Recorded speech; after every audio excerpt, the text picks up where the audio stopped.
Hey, welcome to the Overshare Pamphlet. My name is Rob, and I'm the host of this one-man show. Hello, how are you guys doing? Today we're talking about something quite interesting. Um, I'm sure if you are into, well, mostly movies and everything else, but specifically Disney properties and all that stuff, the IP, um, you probably will be interested in hearing about this. And I have, enjoyed this weekend of surprises from Disney because D23, the investors investor day, which was basically what last Friday, dropped a lot of incredible trailers and great announcements for the next couple of years in terms of Disney products like Disney movies and TV shows coming out. So I wanted to discuss everything basically. Um, Maybe give like my highlights about what was announced. Um, they announced a lot of stuff. I think the presentation was what more than an hour long, something like that. It was packed. A lot of stuff coming out. I am so incredibly excited for everything. Um, so yeah. But anyways, before we get into that, songs of the week, as usual, as you may know, it's what's always gonna happen. So yeah. Um, okay, where to start? I'm gonna start with you know what? I'm gonna start with this one. One of those crazy girls by Paramore. Old song, but I actually truly never listened to this album, and this song came up. I think, if I remember correctly, it was like I was in the office probably listening to music, and then just randomly shuffled, and this came up. So I don't know, just an incredible song, very funny, very poking fun at oneself for becoming one of those crazy girls who just like tracks down their ex and cannot take no for an answer or whatever. But it's just very funny. I just love the production here. It sounds a bit, well, the beginning specifically sounds like a um very like tango-y song sort of, or like not tango-y, but like I'm thinking specifically of one song, a very old song, um like Be My Baby, be my baby, be my little baby. I'm thinking of that song specifically. But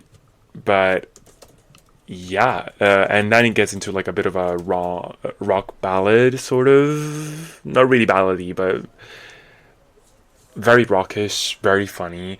I love the violins in the song as well. It's very very cool. Um, so yeah, I really enjoy that. I think it's just hitting like I just like love the vibe of the song, and I love how it goes. Like her vocals, of course, Haley, she um, just goes off as usual. Like she's just that good. Um, so yeah, like that's a highlight for me personally. Then also in the very similar vein, I guess, because I think this was still the same shuffle, like smart shuffle from Spotify. Summertime by the Sundays. I don't know anything about this group. I don't know anything about this. Like I don't know. Like they literally have 1 million listeners, monthly listeners. But this song, so good. And it's you and me in the summertime. Very much similar vibe to the previous one. It's not really rock, but it's more like early 2000. There's a lot of like trumpets as well, a lot of brass in here. Feels like sort of like a very ballady, energetic ballad type of song. Very very good. Very very demure, very mindful, very cutesy. Uh, Great stuff. Great stuff. Then I think I literally dived a bit into some K jazz. Oh, damn. Bless me. God. I dived into like some. That is gonna stay in because I'm not gonna cut that out. Y'all are gonna have to like, you know, bear with me. But as I was saying, I dived into a bit of K jazz, and that's a lot of there's a whole new world. It's so good, so diverse. So I think I want to put one of those like K jazz tracks that I liked. I think you know what? Should I go for? Kind of want to go for this one. You know what? I'm gonna put "Between the Lips" by IU. Very nice jazzy song. I loved it. So freaking good. Just incredible stuff. And I hope you guys are open to like, discovering a new genre, maybe, possibly, hopefully. There's a lot to say about that song. It's a very, you know, I think K jazz is like very, very much adjacent to the K R&B situation. I'm not really sure how like R&B and jazz are like that related, but they must be in some way because the K jazz and the K R&B are very much bleeding into each other. But I think this is more like jazz adjacent. So yeah, IU always does a phenomenal job at just conveying emotions like vocally, I guess, and like she has a great technique singing. Is just a very interesting voice, very memorable voice as well. Like it's her, but cool stuff. I think then I also want to talk about the new Nicki album came out.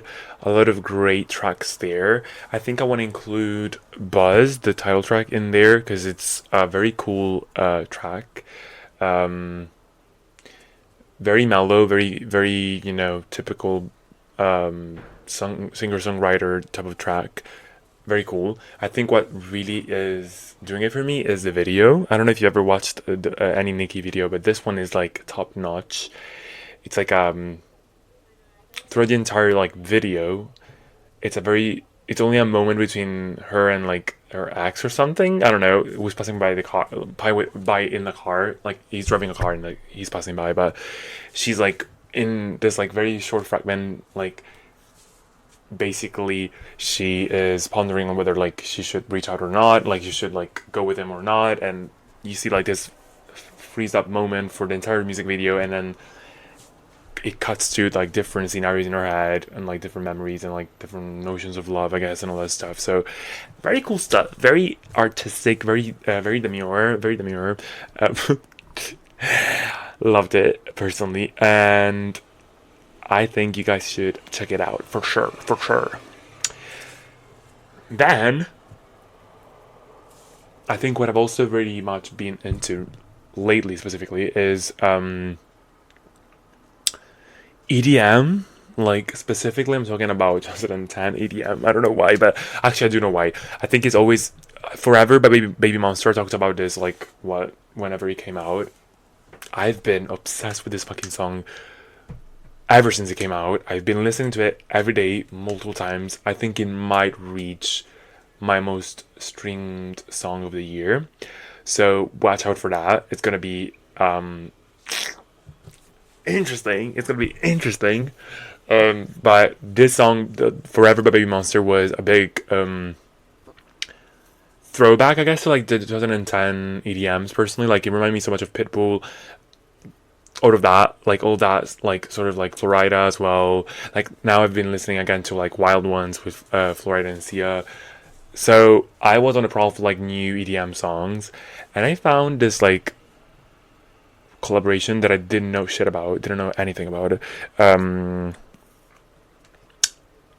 it's a collaboration between Troye Sivan, Addison McRae. No, wait, Tate McRae. What the fuck? Addison Rae and Tate McRae.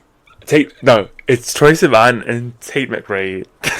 I get Tate McRae and Addison Rae mixed up all the fucking time, and I know that they're very two separate and distinct persons and like personalities and all that stuff. But I don't know why I said that. But anyways, Troye Sivan, Tate McRae, and Regard, which I assume is like a DJ or something. But this song is like EDM bliss. So yeah, I've been trying to build this like playlist called like it's sort of like a feeling of like being in a big city at night and like going around the city, because it's just like EDM reminds me so much of that. Like I don't know, I've listened to Forever by Baby Monster in London when I'm going out or going back home, and like in the middle of the city between the city lights and all that stuff, and like it's just so energetic and so beautiful. So that's the vibe I was trying to like capture in this new playlist that I'm doing.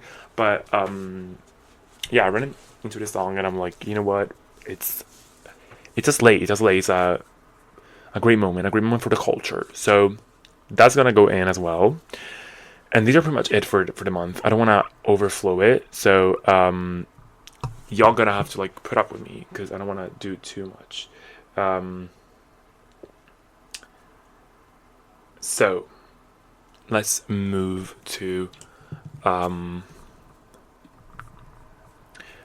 the main topic, which is D23 2024.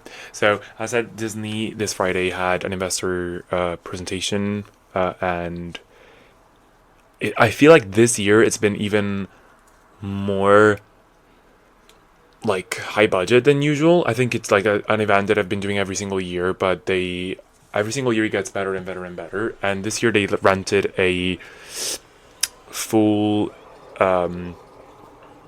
stadium. I think it's is it a stadium or like an arena? So an arena are usually used for like concerts or whatever, but they booked the entire thing and it turns into like a full on event. Like if you saw the videos online, it seems like a very like the hype was incredible. It felt like being actually at a concert for real. So yeah, so basically San Diego Comic-Con, Marvel went there and dropped some like info about the next movies and the Avengers and all that stuff that they own as usual, as they usually do, the San Diego Comic-Con. But they also had some interesting surprises, but I think like that was the main point of the San Diego Comic-Con, to like have the spotlight on Marvel, and so they did. And this was more like entire, like all the divisions in Disney, like I'm talking about Pixar, I'm talking about Star Wars, I'm talking about all that. They all had the chance to like basically premiere whatever they're bringing to the table for the next couple of years, right? So exciting, so cool. And when I say it already, like on the outset, it was Pixar's night, basically, in my opinion. Like Pixar dominated, I think, with the trailers. So yeah, like I'm not gonna cover, of course, like the entire thing, like all of them. But I think I wanna replay about my top moments from the night. I think I'm gonna go with like in order of like what I liked the most, and I'm gonna go down. So the most, I think the most impactful for me was, and which is very ironic because we didn't see much of it anyways. It was just an announcement with no date, no release date, no trailer, nothing, just a logo and a name. And I'm talking, of course, about The Incredibles 3 announcement. That was, ooh, I don't know. I've never talked about I never talked about like Incredibles on this podcast, but I love the Incredibles. I think actually it's one of my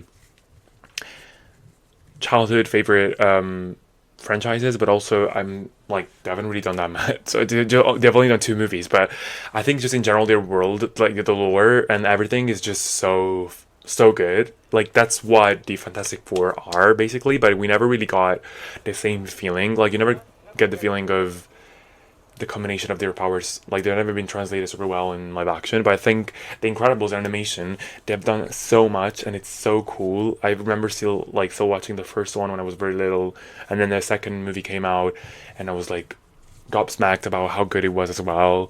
And now they're doing a third one with the same director, and I'm like so happy. Like I could not be happier.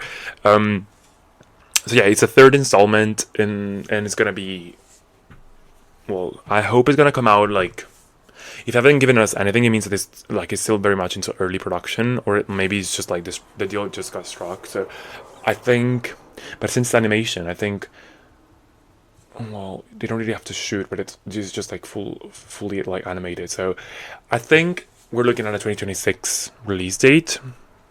I believe personally. Um, yeah, so Fantastic Four was inspired by Marvel's first family. Like, it's well-known thing. Like, they have been inspired by the Fantastic Four. So I'm really wondering what they're gonna do, because Marvel is also dropping the Fantastic Four. They started shooting it and everything else. So it's gonna be kind of awkward for them to both come out together. But there is the good thing that one of them is like animation and the other one is like live action. So maybe it will find, they both will find a space.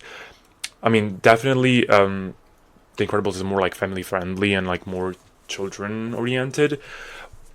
But they're basically the same thing. Like, they're literally the same exact thing. Like, a group of superheroes that like feel like family, basically like the first family, and then they're like, they all have very similar powers. Like, literally, Violet and um, what's her name again? Well, anyways, like Violet has the telepathic powers, and like then there's Elastigirl, which is basically like Reed Richards, but female version, and then there's the Thing, but it's like Mr. Incredible, like super strength or whatever. And then there's the little baby who has all the powers, but it also turns into like a torch, so like the Human Torch. Anyways, I'm just wondering, like, money wise, like financially or like business wise, how it's gonna end up going for either of them. If one of them is gonna like take the audience away from the other, or if they're gonna be able to coexist and like benefit off of each other. But we shall see. We shall see. We shall see. I'm very excited. I just want one thing from this movie. I want to see the children grow up. Like, at least have them be. I mean, I don't want them to like. I don't want Elastigirl and like Mr. Incredible to be like old, but I want the children to grow up. So at least some middle ground there, because we've been following it. Like, they've been the same age even in the second movie. So I think that's done. They need to move on and like give us something a bit fresher, I guess, in that sense. But I'm sure the director is gonna do great, because both movies have been impeccable, and it's gonna be so good. I'm so excited. I cannot wait to see like any sort of like teaser or whatever, any new like suits for them, whatever. So much fun. Cannot wait. So that's my like most the thing that I'm most excited about from this presentation. Definitely, I think with number two, it has to be well, well, maybe. You know what? I want to give a spot to. I want to give the second spot to Daredevil. And I've seen online the leaked trailer, and it looked incredible. Like, it has the same feeling as the original TV show, and the one that aired originally on Netflix, and now is just like reborn on under Disney. It looks so good, and all the actors are coming back. So we're gonna have Punisher again. We're gonna have, everyone, like Fisk as well is coming back. So very much excited, very much intrigued, very much demure. I cannot wait. I think they said like it's gonna be quite a lot of episodes for the series, so I'm so happy. I'm so excited. I hope they manage to like actually fold him into like other Avengers, and I hope some Avengers are gonna show up, or like not Avengers, any sort of like superhero, like Spider-Man specifically. I would love that, but I don't know if it's gonna happen. It's gonna take a big budget for that, but I would love to have some cameos in here, because now it's part of the MCU, so we need to have that basically. That's what I'm saying. That was so good. I'm just mad that they did not actually like put them in the like they didn't actually drop the official trailer. They just left it for the presentation, but no, they didn't actually officially drop it. It was more like a secret, not secret, but for the in-person viewers only. They should have just like, you know, dropped it, you know. So yeah, then I would say third thing like I'm most excited about, Lilo and Stitch, the live action. Oh my god, I cannot wait. Stitch looks so cute as you know the live action version. It's still like, you know, animated basically. Like he's still animated, but he looks so realistic. And the voice, I think he's the same voice actor. I'm so excited. I used to love Lilo and Stitch so much. Um, so I'm excited to see what happens. I wonder if they're gonna like do the same story in live action, like as they've been doing with the other Disney classics, but they're gonna like slightly bend it a bit. I'm not really sure what I want from it. Like I'm not sure if I want like an exact replica or if I want like a bit of a spiced up version. I'm not really sure, to be fair. Um, Maybe I don't know. Maybe a bit of both. Who knows? I definitely want it to be like, you know, faithful. I'm very excited to see who we're gonna cast as Lilo. That's gonna be crucial, I think, because whoever is gonna get cast for that, girl, you need to like have chemistry with a fucking non-existent animal. So you better be good at it. That's all I'm saying. That's all I'm saying. Then, oh yeah, okay. You know what? Since it's not really like any sort of like proper trailer or like any proper announcement, they just showed a still of Joseph Quinn as Johnny Storm in his was it 60s or is it 90s? What are they doing? I think it's 60s. In his 60s suit. Oh my god, I have personally have the huge like the biggest crush I think on Joseph Quinn, specifically now that he has his like whenever he has his like haircut, like very short hair. I'm not talking about him being bald. That is okay, but I think when he has like a very short hair, I'm like, okay, I kind of see what's going on here. Please, I'm begging. I start howling. I start like stomping on the ground. I start like screaming. The demon comes out of me and I start like literally saying words in Latin. And yeah, I throw curses at everyone. So I just like I gagged. I want his like the sweater, whatever it is. I want that so fucking bad. Actually, you know what? I don't think I would wear it, to be fair, because it looks weird. No, it's not that it looks weird. It looks really good on him, but it feels like it's too much like movie referential in that sense. But it looks so good on him, and he looked incredibly hot. So, yeah, I'm excited for this movie so much. I hope they do the Fantastic Four justice.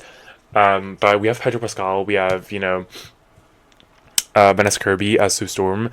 So I don't think we can go wrong with the casting. Personally, I know people have mixed feelings about it, but I think especially Vanessa Kirby is gonna deliver Sue Storm if they do. Like if they have, you know, a good script for her, I think she's gonna like deliver. Pedro Pascal, he needs to get into like his evil vigilante mindset, I guess. Reed Richards is not a vigilante, but Richards is like not necessarily like the best like morally correct person. He's like a evil, not evil scientist, but he's a good guy. He's like he's part of the superheroes, of course, but he's like that kind of like logical superhero that would make very cold decisions, and so you have to be like that kind of morally gray type of person. So I'm sure Pedro can pull it, but I really wanted to bring it. I really wanted to be like, you know, hardcore. So Joseph Quinn, I now have no doubts he's gonna do super well. He looked incredible, incredible. The only thing is like he doesn't really look like he's supposed to be basically Sue Storm's brother, right? So Vanessa Kirby's brother technically.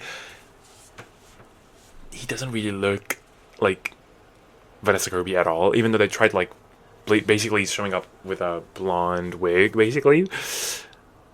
he still looks good, but I don't think he looks like Vanessa. But that's besides the point. Like, he still looks good. That's all that matters. I'm excited. I cannot wait to see this in live action. I am so excited for that. But yeah, period. So we've talked about this. We talked about that. Yeah, I want to briefly touch upon this one as well. Avatar, Fire and Ash, just announced at D23. That's coming out December 19, 2025, so next year. So that's interesting. I think I would have preferred. Well, I don't know if they have anything ready. To be fair, but the logo seems fun. Seems. I mean, they could have done better. I think with the logo. I don't know. It looks too understated. I think the logo. I don't know. I would have done something better. I don't know why specifically, but it looks good. I'm excited to see something different from this franchise. I loved The Way of Water. It was so good. Probably one of my favorite movies of last year. But I think here I want to see something a bit more, like in terms of scenery and colors and everything. I want to see something different because it's been blue on blue on blue on blue for the past two movies, and we need to like bring in some other variety, I guess, just in terms of sceneries and everything to like help differentiate between the movies. And I think this is gonna be able to do it. I think if it's true that they're doing like the Fire Tribe or whatever it is, I'm ready to see. I wonder how specifically Fire and Ash is gonna factor into this. Like, are these people, living in like volcanoes, whatever that is, or like, and are they like? Is there any? I'm very excited about the creatures. Most of the time, I'm like about these movies. I'm like mostly interested in the animals in the Pandora world, whatever. So I want to see like something dragon-esque, if that's even possible. Like, I don't know. I don't know if it's gonna be like realistically possible, but if there's like any fire-breathing creature, I'll be seated. I'll be sat. Like literally, I'm sat. Yeah, that was a great announcement. Honestly, I mean, it was good. I think I would have liked to see at least like some maybe artwork of the people that we're gonna be following, the tribe that we're gonna be following. But yeah. Now, notable mentions. I think I want to talk about.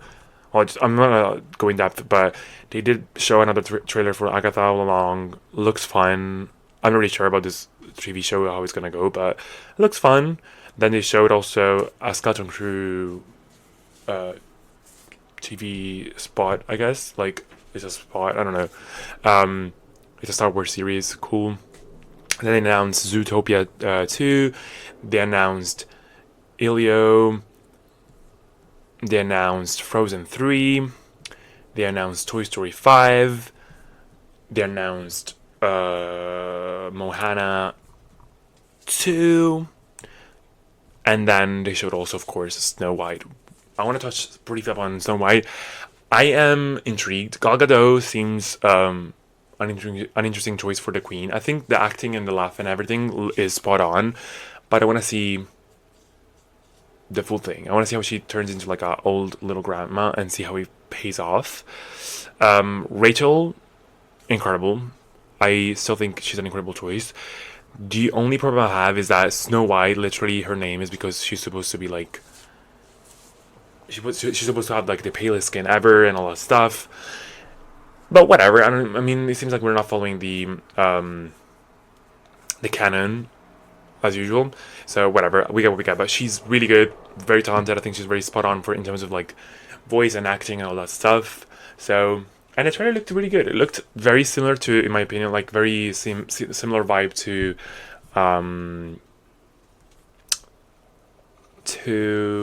Wicked. I think like it reminded me so much of like Wicked, the movie with Ariana Grande now coming out. Like in terms of whimsical vibe and like witches and all that stuff. So I'm also curious in terms of business how it's gonna go there. But yeah, but overall, I still stand with the fact that it was Pixar's presentation basically. Like Toy Story 5, Incredibles, Elio. They had the Lilo and Stitch is not part of it, but what was it again? It was Zootopia is not part of it either, but I think The Incredibles and like Toy Story are two major things as well. So like two big names. Disney is going strong, but I think I don't know. Maybe I'm biased, probably because Disney animation like dropped a lot of stuff. To be fair, Moana 2, but I don't really care about Moana 2. I don't really care about Frozen 3 necessarily. I do care about Lilo and Stitch, but I think between Toy Story and The Incredibles, they're hitting the feels. Toy Story 5, I think like 5 movies too much, but whatever. I'm seated anyways. I'm like whatever. I don't even know if I'll watch it, but yeah. And most of these things are not coming out until later, 2027, and all this stuff. So, but yeah, The Incredibles. I'm ready. I'm ready for that. I'm ready for it. Are you ready for it? Anyways, this is gonna be it for this episode. Very short one, I think. Well, 10 minutes shorter than usual, but I am going to the Era store this Friday, so don't talk to me. I'm gonna be emotional. I'm gonna cry. I'm gonna die. I'm gonna resurrect. I'm gonna tell you all about it in my next episode, probably. Well, I don't know if I'm gonna make a full episode about it because it's like what can I talk about for a 40-minute thing about that? But it's gonna be a musical weekend for me because I'm also going to like a festival on the Sunday.